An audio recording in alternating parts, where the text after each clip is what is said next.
Pembacaan Injil hari ini terambil dari Injil Markus pasal 5 ayat 21 sampai 43. Markus 5 ayat 21 sampai 43. Sesudah Yesus menyeberang lagi dengan perahu, orang banyak berbondong-bondong datang lalu mengerumuni dia. Sedang ia berada di tepi danau, datanglah seorang kepala rumah ibadat yang bernama Yairus. Ketika ia melihat Yesus, tersungkurlah ia di depan kakinya dan memohon dengan sangat kepadanya, "Anakku perempuan sedang sakit, hampir mati. Datanglah kiranya dan letakkanlah tanganmu atasnya supaya ia selamat dan tetap hidup." Lalu pergilah Yesus dengan orang itu. Orang banyak berbondong-bondong mengikuti dia dan berdesak-desakan di dekatnya. Adalah di situ seorang perempuan yang sudah 12 tahun lamanya menderita pendarahan. Ia telah berulang-ulang diobati oleh berbagai tabib, sehingga telah dihabiskannya semua yang ada padanya. Namun sama sekali tidak ada faedahnya, malah sebaliknya, keadaannya makin memburuk. Dia sudah mendengar berita-berita tentang Yesus. Maka di tengah-tengah orang banyak itu, ia mendekati Yesus dari belakang dan menjamah jubahnya, sebab katanya, "Asal kujamah saja jubahnya, aku akan sembuh." Seketika itu juga berhentilah pendarahannya dan ia merasa bahwa badannya sudah sembuh dari penyakitnya. Pada ketika itu juga Yesus mengetahui bahwa ada tenaga yang keluar dari dirinya. Lalu ia berpaling di tengah orang banyak dan berkata, "Siapa yang menjamah jubahku?" Murid-muridnya menjawab, "Engkau melihat bagaimana orang-orang ini berdesak-desakan dekatmu, dan engkau bertanya, 'Siapa yang menjamah aku?'" Lalu ia memandang sekelilingnya untuk melihat siapa yang telah melakukan hal itu. Perempuan itu yang menjadi takut dan gemetar ketika mengetahui apa yang telah terjadi atas dirinya, tampil dan tersungkur di depan Yesus, dan dengan tulus memberitahukan segala sesuatu kepadanya. Maka katanya kepada perempuan itu, "Hai anakku, imanmu telah menyelamatkan engkau. Pergilah dengan selamat dan sembuhlah dari penyakitmu." Ketika Yesus masih berbicara, datanglah orang dari keluarga kepala rumah ibadat itu dan berkata, "Anakmu sudah mati, apa perlunya lagi engkau menyusahkan guru?" Tetapi Yesus tidak menghiraukan perkataan mereka dan berkata kepada kepala rumah ibadat, "Jangan takut, percaya saja." Lalu Yesus tidak memperbolehkan seorang pun ikut serta kecuali Petrus, Yakobus, dan Yohanes saudara Yakobus. Mereka tiba di rumah kepala rumah ibadat dan di sana dilihatnya orang-orang ribut, menangis, dan meratap dengan suara nyaring.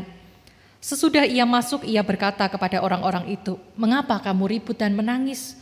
Anak ini tidak mati, tetapi tidur." Tetapi mereka menertawakan dia. Maka diusirnya semua orang itu, lalu dibawanya ayah dan ibu anak itu dan mereka yang bersama-sama dengan dia masuk ke kamar anak itu. Lalu dipegangnya tangan anak itu, katanya, "Talita kum," yang berarti, "Hai anak, aku berkata kepadamu, bangunlah." Seketika itu juga anak itu bangkit berdiri dan berjalan, sebab umurnya sudah 12 tahun. Semua orang yang hadir sangat takjub. Dengan sangat ia berpesan kepada mereka supaya jangan seorang pun mengetahui hal itu, lalu ia menyuruh mereka memberi anak itu makan. Demikianlah pembacaan Injil Yesus Kristus. Berbahagialah mereka yang mendengarkan firman Allah dan yang memelihara dalam kehidupannya sehari-hari. Haleluya. Saudara-saudara, tema kita hari ini cukup realistis. Ya, kenapa saya bilang cukup realistis? Tema kita hari ini, jangan menyerah meski tak mudah. Ya, kalau tema ini hanya terdiri dari satu bagian yang mengatakan jangan menyerah, ya, itu ideal. Ya, sebuah nasihat yang ideal. Tetapi tema ini menjadi realistis karena ada bagian akhir yang mengatakan meski tidak mudah. Apalagi ketika kita melihat situasi kehidupan kita yang hari demi hari bukannya menjadi lebih ringan, ya, tetapi rasanya langkah kita makin berat. Pandemi yang belum menunjukkan tanda-tanda membaik, ya. Belum lagi persoalan-persoalan lainnya yang sifatnya lebih pribadi, gitu ya. Rasanya membuat kita Kalau bisa mengibarkan bendera putih, kita ngibarkan bendera putih gitu ya. Jadi tema ini tema yang realistis. Di satu sisi mengajak kita untuk tidak menyerah menghadapi banyaknya pergumulan di dalam kehidupan seberat apapun itu, tetapi tema ini realistis karena memberi catatan. Karena tahu bahwa tidak menyerah itu tidak semudah yang diucapkan ya. Karena ketika menghadapi persoalan, ketika menghadapi masalah dan pergumulan, orang-orang banyaknya itu yang dilakukan itu sambat. Ya, itu bahasa lokal gitu ya. Bahasa Indonesia mungkin mengeluh gitu ya. Sambat ketika melihat anak-anaknya yang belum juga bisa bersekolah secara onsite, secara tatap muka begitu ya, dengan tugas-tugas yang banyak. Ya, itu hari-hari kemarin karena akhir-akhir sekarang ini kita berada di dalam masa liburan gitu ya. Banyak orang tua yang sambat, mengeluhkan kapan sekolah dibuka. Ya. Begitu sekolah mau dibuka, coronanya meningkat, sambat lagi gitu ya. Rasanya kita sudah menahan diri, kita enggak bepergian, kita mengurangi aktivitas di luar, tetapi kenapa pandemi ini tetap merajalela. Rasanya kita sudah menjagai diri, tapi kenapa masih ada anggota keluarga kita, kenalan kita, kerabat kita yang terpapar virus ini. Kita sambat lagi ya, apalagi melihat orang-orang yang begitu abai. Beberapa hari yang lalu saya ke terminal, saya lewat terminal naik motor, kayaknya pas ada kliwonan, saya kaget mendapati orang-orang yang nggak pakai masker ya, dan yang jumlahnya banyak. Yang pakai masker justru bisa dihitung dengan jari. Rasanya pengen sambat gitu ya. Kita di satu sisi berusaha menahan diri, bahasa Jermannya itu ngampet. Tetapi kita menemukan realita ada orang-orang yang begitu tidak peduli. Kalau boleh sambat, pengen sambat. Ya, dan ada banyak pergumulan-pergumulan lain yang harus kita hadapi, tapi rasanya tenaga kita ini sudah habis dan kita hanya bisa sambat. Lalu saya merenungkan, kenapa ya kok orang itu sambat? Ternyata sambat itu ada singkatannya, ada kepanjangannya. Sambat itu singkatan dari sebelum aku menyadari bahwa ada Tuhan. Kita berhadapan dengan persoalan, fokus kita ada pada masalah itu dan itu membuat kita sambat. Kita lupa bahwa ada Tuhan yang kuasanya melampaui itu semua, ada Tuhan yang rancangannya sempurna dan ketika Tuhan mengizinkan sesuatu terjadi di dalam kehidupan kita, tentu Dia punya maksud dan tujuan. Jadi sambat itu dilakukan kalau kita belum menyadari bahwa ada Tuhan. Harapannya kalau kita sudah menyadari ada Tuhan, kita tidak lagi sambat. Nah saudara yang dikasihi Tuhan, bacaan kita hari ini menampilkan dua tokoh yang mengalami pergumulan di dalam kehidupannya dan ada perbedaan yang menarik di sana. Ya. Tokoh pertama adalah Yairus gitu ya, seorang kepala rumah ibadat yang tersungkur di hadapan kaki Yesus. Di Injil ini dikatakan Yairus ini sepertinya sudah menghadang Yesus. Dia sudah menanti-nantikan Yesus di tepi danau. Ketika Yesus menyeberang dari daerah Gerasa. Dan ketika Yesus kembali, Yairus langsung datang dan tersungkur di depan kaki Yesus. Dia memohon kesembuhan untuk anak perempuannya yang sakit, bahkan dikatakan, di sini dikatakan anakku perempuan sedang sakit hampir mati. Jadi sebuah kondisi yang genting, yang darurat, yang tidak bisa ditunda atau bahkan diabaikan begitu saja. Itu yang Yairus alami. Para orang tua tentu bisa membayangkan kekhawatiran, kegelisahan yang dialami oleh Yairus. Ketika melihat anaknya sakit, ya, rasanya orang tua manapun akan mengupayakan yang terbaik supaya anaknya ini sembuh. Ya. Apa yang terjadi pada Yairus adalah kegelisahan seorang ayah yang melihat anak perempuannya berada di dalam keadaan kritis. Ya. Dikatakan sakit dan hampir mati. Ini satu kondisi yang gak main-main. Bukan sekedar anget, semlenget, panas, batuk, pilek, bukan ya. Jadi satu kondisi sakit yang sungguh mengancam nyawa. Dan seorang ayah yang gelisah ini datang kepada Yesus, tersungkur di depan kaki Yesus. Padahal dia statusnya adalah kepala rumah ibadat. Sebuah jabatan yang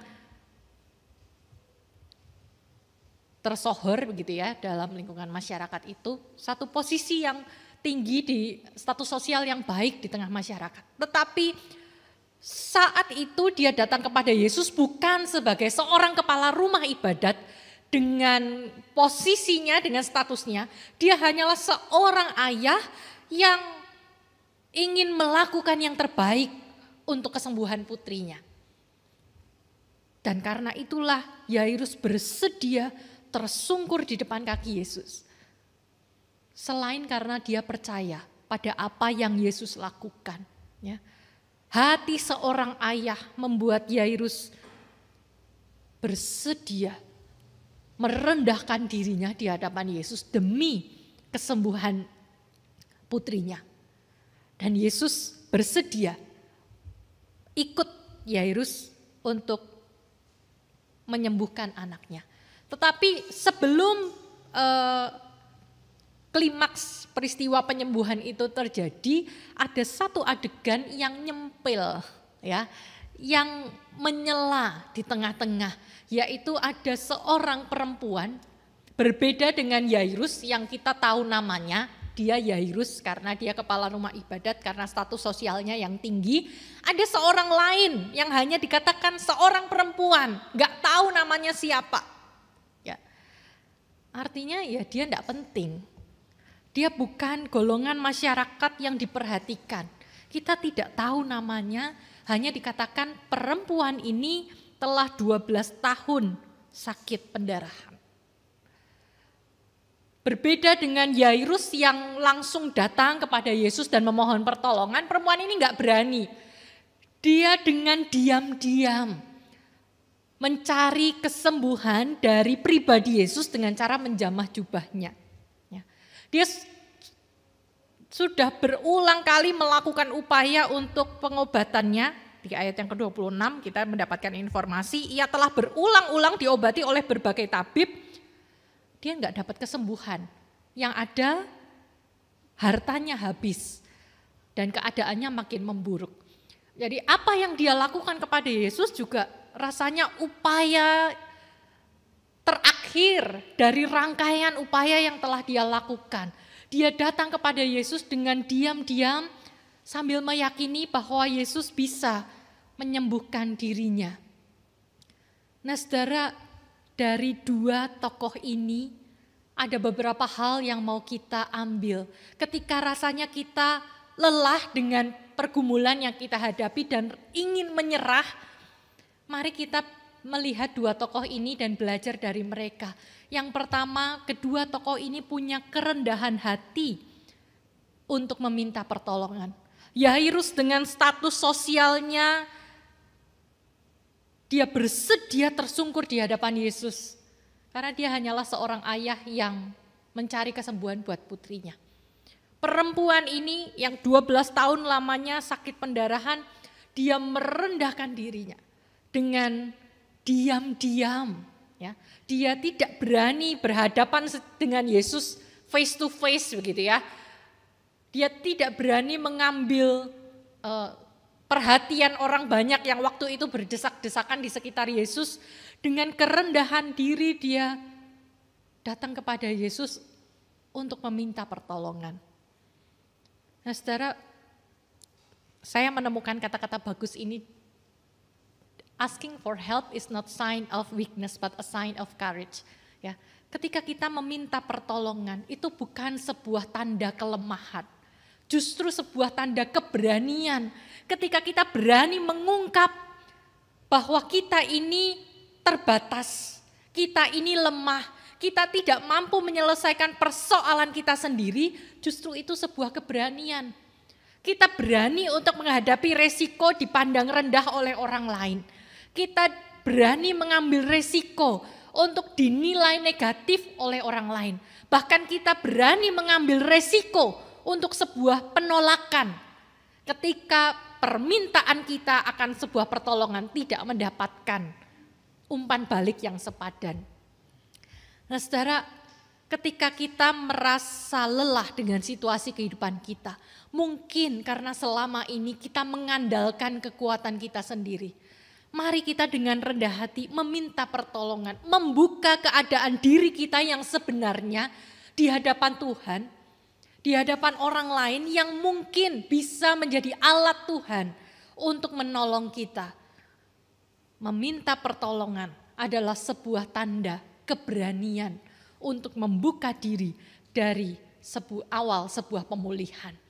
Nah saudara, yang kedua yang bisa kita lihat dari apa yang terjadi pada Yairus dan perempuan yang sakit pendarahan ini adalah mereka tidak menderita sendirian. Yairus tidak menderita sendirian. Ada perempuan yang juga menderita di dalam kehidupannya, hanya topiknya lain. Yairus menderita karena anak perempuannya sakit, perempuan ini menderita karena sakit pendarahan yang dia alami. Ya. Kita tidak menderita sendirian.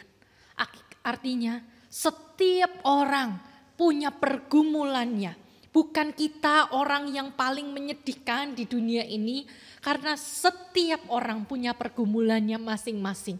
Dan Tuhan tidak membiarkan kita sendirian. Tuhan bersedia menjadi penolong bagi Yairus yang status sosialnya tinggi. Tuhan juga bersedia menjadi penolong dari seorang perempuan yang bahkan tidak diketahui namanya yang sakit pendarahan. Kita tidak menderita sendirian. Ada sesama kita yang juga bergumul dalam kehidupan ini. Dan terlebih utama, ada Tuhan yang peduli. Oleh karena itu, yang ketiga yang perlu kita lakukan adalah mari kita percaya pada Tuhan. Kita berserah ketika kita memohon jalan keluar yang Tuhan izinkan terjadi di dalam kehidupan kita, biarlah itu juga disertai dengan hati yang percaya. Kalau kita lihat apa yang terjadi pada Yairus, rasanya kita tuh gregetan. Di situasi yang darurat, di situasi yang genting, pertolongan Yesus ini harus tertunda oleh satu adegan ya, di mana Yesus menyorot perempuan ini ya. Kan perempuan ini diam-diam mau memegang jubah Yesus dan dia sembuh. Kan sebenarnya enggak perlu, kalaupun Yesus tidak menampilkan perempuan ini enggak ada masalahnya juga ya buat si perempuan ini, toh dia tetap sembuh. Tetapi kegentingan Yairus harus tertunda karena pertolongan yang Yesus juga berikan kepada orang lain. Saudara, meyakini karya Tuhan, percaya pertolongan Tuhan, berarti juga kita bersedia dan siap kalau Tuhan dalam tanda kutip menunda. Ya, bukan Tuhan bermaksud menunda, tapi karena waktu Tuhan berbeda dengan waktu kita. Cara Tuhan berbeda dengan cara kita. Dan percaya kepada Tuhan berarti percaya sepenuhnya pada apa yang akan Dia lakukan, kalaupun itu berbeda dengan pikiran kita, berbeda dengan harapan kita. Kalau hari ini kita merasa berat di dalam pergumulan, kita tidak sendiri. Ada banyak orang yang juga menjerit akan pertolongan Tuhan. Tetapi Tuhan kita adalah Tuhan yang luar biasa, ya, yang satu pribadi. Dia bisa menolong semua orang pada waktu yang bersamaan. Kiranya pertolongan Tuhan juga hadir di dalam kehidupan Bapak Ibu Saudara sekalian. Ketika setiap kita meminta pertolongan kepada Dia, Tuhan tidak tinggal diam. Dan mari kita setia dan bersabar menantikan pemulihan yang Ia tunjukkan. Kiranya Tuhan memberkati dan menolong kita untuk tidak menyerah meskipun itu sulit. Amin.